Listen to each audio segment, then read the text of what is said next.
प्रिय भक्तों, आज हम सुनेंगे मोहिनी एकादशी की व्रत कथा, जिसे सुनने मात्र से ही आपकी सारी इच्छाएं पूरी होंगी तथा आपके ऊपर श्री लक्ष्मी नारायण की कृपा बनी रहेगी। तो चलिए शुरू करते हैं। युधिष्ठिर बोले, हे जनार्दन, शुक्ल पक्ष की एकादशी का क्या नाम है, उसका क्या फल है, उसकी विधि क्या है, सो मुझसे कहिए। श्री कृष्ण बोले, हे धर्मनंदन, पहले रामचंद्र जी के पूछने पर जिस कथा को वशिष्ठ जी ने कहा, उस कथा को मैं कहता हूँ, आप सुनिए। रामचंद्र जी बोले, हे भगवान, सब पाप और दुखों को दूर करने वाले सब व्रतों में श्रेष्ठ व्रत मैं सुनना चाहता हूँ। हे महामुनि, सीता के वियोग के दुखों को मैं भोग चुका हूँ। इससे भयभीत होकर मैं आपसे पूछता हूँ। वशिष्ठ जी बोले, हे राम, तुमने अच्छा प्रश्न किया। तुम्हारी बुद्धि श्रद्धा युक्त है। तुम्हारा नाम लेने से ही मनुष्य पवित्र हो जाता है, तो भी संसार के हित के लिए पवित्र करने वाले व्रतों में उत्तम और पवित्र व्रत को मैं कहूँगा। हे राम, वैशाख शुक्ल पक्ष में जो एकादशी है, उसका नाम मोहिनी है। वह सब पापों को दूर करती है। मैं सत्य कहता हूँ कि इसके व्रत के प्रभाव से प्राणी मोहजाल और पात को मुँह से छूट जाता है।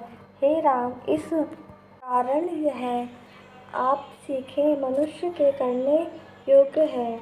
यह पापों को दूर करने वाली और दुखों को नष्ट करने वाली है। हे राम, इस शुभ कथा को एकाग्रचित्त से सुनो। सरस्वती के तट पर भद्रावती नाम की सुंदर नगरी है।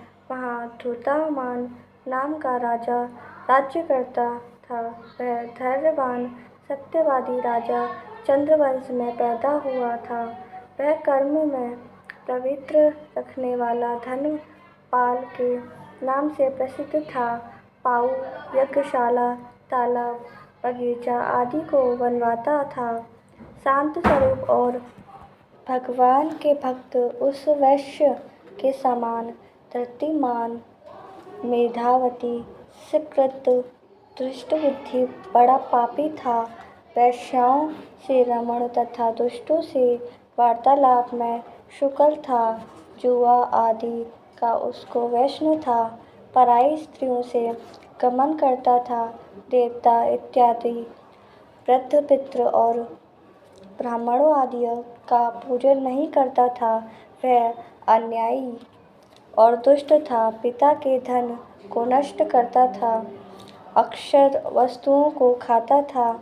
वह पापी सदा मदिरा पीता था। उसके पिता ने उसको वेश्या के गले में बाहें डालकर घूमते हुए देखा तो उसे घर से निकाल दिया और बांधुओं ने भी उसको अलग कर दिया। उसने अपने शरीर के आभूषण को भी नष्ट कर दिया। धन के नष्ट होने से वैश्यों ने भी उसको त्याग दिया।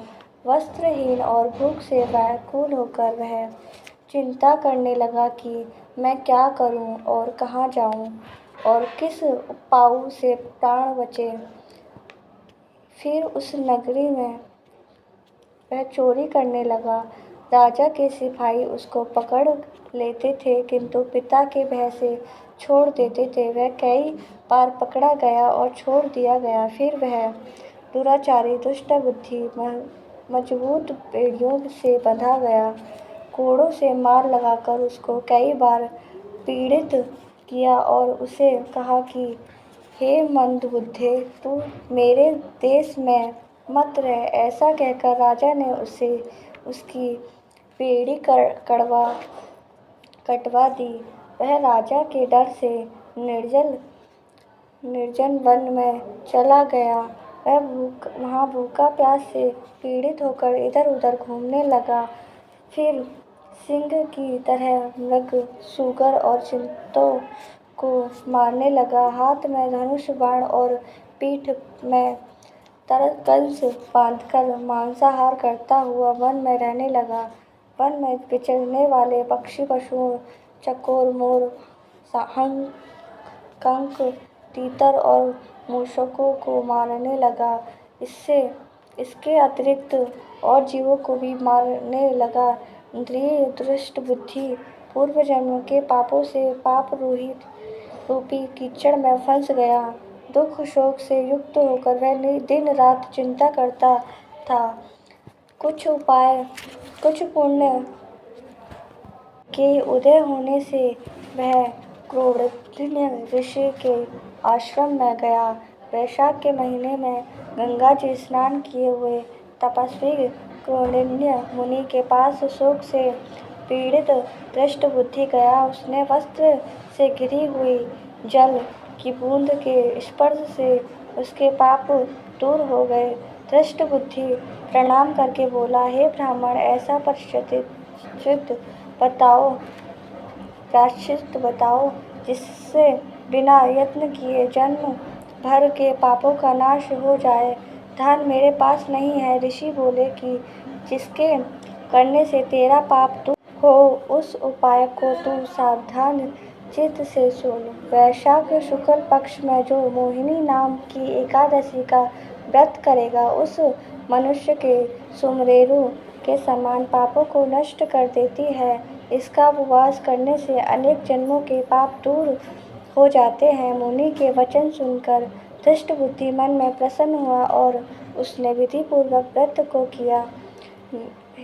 हे नृपश्रेष्ठ, इस व्रत के करने से उसके सब पाप दूर हो गए। फिर दिव्य शरीर धारण करके गरुड़ के ऊपर बैठकर विष्णु लोक को चला गया। फलहार इस दिन गौमूत्र का सहारा लेना चाहिए।